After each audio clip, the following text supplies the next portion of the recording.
Hello everyone, welcome back to Math with Allison. Today we're continuing our series on limits and we're talking about vertical asymptotes and how that applies to limits. Make sure to check out some of my previous videos, but otherwise we're just going to go ahead and dive into it. So, question of the day, what is a vertical asymptote? So I have some examples here. A vertical asymptote is a value that our function never reaches. So if I looked right here, it looks like we have x is equal to 1. These functions get really close to that, but they never actually hit it. Instead, our function goes down to negative infinity and up to positive infinity. These functions can be flipped however they want. I have some other examples here. We have another vertical asymptote of x equals 1, and instead, both our functions go up to infinity, right? This one goes up to infinity as well. They could also go down to negative infinity. Whatever the function wants to do, it's gonna do, but it's never gonna hit that x value. So let's go ahead and see what that looks like with limits. Here we have an example, the limit as x approaches 3 of 2 minus 5x over x minus 3. Our issue is the denominator. If I were to plug in 3 here, I would get 3 minus 3, which is equal to 0. So that would mean we're dividing by 0, which is super illegal. We cannot do that. So what we have to do is take the limits as x approaches 3 from the left side and how x approaches 3 from the right side. I have my previous video linked right here if you'd like to look at it on how we evaluate these kind of limits. So first I'm going to take my non-issue, in this case it's the numerator, and I'm just going to direct evaluate with the value of 3. So I get 2 minus 5 times 3, which is 2 minus 15, where I get negative 13. So I notice I have a negative value in the numerator. Now we need to decide if we're approaching 0 from the left side or approaching 0 from the right side, because that's going to affect which infinity we're approaching, positive infinity or negative infinity.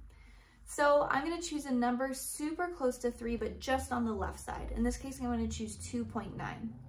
If I were to plug that into the denominator, I get 2.9 minus 3, which is equal to negative 0.1. So I'm approaching 0 from the left side because I have a negative value. So let's go ahead and think of this with the numerator and the denominator. I have a negative number divided by a negative number. That always results in a positive number.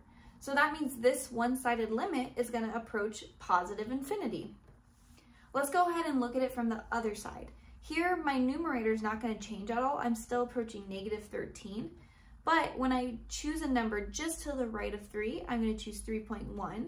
If I subtract 3 from that, I get a positive number. 3.1 minus 3 is equal to positive 0.1. So my denominator is going to approach 0 from the right side. Now I have a negative divided by a positive. This tells me I'm going to approach negative infinity. So notice how we're approaching two different infinities. It's like that first picture I have on the graphs. So this tells us x equals 3 is a vertical asymptote. I think I spelled that wrong, but we're going to ignore it. So let's look at the official definition. We have if the left-sided limit right here of f of x equals positive or negative infinity, if the right-sided limit equals positive or negative infinity, then we have a vertical asymptote. Or just singularly, if we have the entire limit is equal to some positive or negative infinity, it's also a vertical asymptote. Because remember last time we had opposite infinities, so we would say our actual limit does not exist because they approach different infinities. But when they approach the same infinity, that means the limit exists and it approaches that infinity. So that's why we have the two options or just the one option. So question, how do we find a vertical asymptote if we're just given a function? Let's go ahead and look at this function I have right here in our example. I have some steps listed out for us. Our first step is we want to simplify. So I'm going to go ahead and factor this. It looks like I get x minus 3, x minus 1 in the numerator, divided by x plus 1, x minus 1, because we have a difference of squares here. What I'm looking for is to see if any factors divide out, which we do in this case. The x minus 1 divides out. And that tells us that that is not going to be part of our vertical asymptotes. So now I just get x minus 3 divided by x plus 1.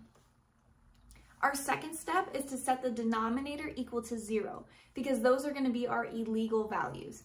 So I'm going to take x plus 1 and set it equal to 0. Subtracting 1 from both sides gives me x equals -1, and this is our illegal value.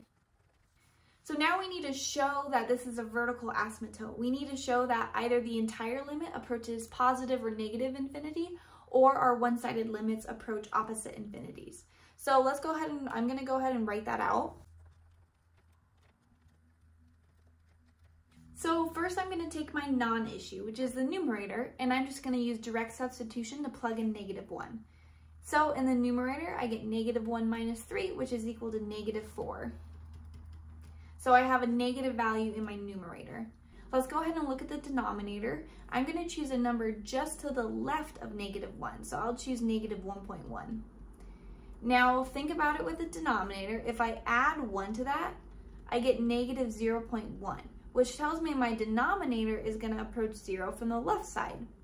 So now I have a negative divided by a negative, which results in a positive number, right?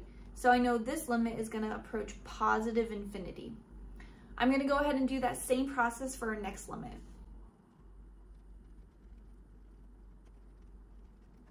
So now we know this is a vertical asymptotes because they approach opposite infinities and they never hit the limit value. So that's the calculus way to prove that this is a vertical asymptote. Steps 1 and 2 were like the algebraic ways. So let's go ahead and see another example. We're going to look at a trig function, which I know is everybody's favorite. I always suggest with trig trying to get it in terms of sine and cosine, because those are sometimes the nice ones to remember on the unit circle instead of trying to memorize cotangent. So I'm going to go ahead and rewrite this. We have the limit as theta approaches 0 of cosine of theta over sine of theta. Let's go ahead and look at our issue. We're going to see what happens when we approach 0 at the denominator, so sine of theta. If we remember from our graph, we have that sine of theta at 0 is going to be 0, right? Because that's where our graph starts and then it goes like this. So I know this is going to equal 0, which is our issue. Our denominator cannot be 0. So this is going to be a vertical asymptote, and we're going to see what happens on either side. So I'm going to go ahead and write those out.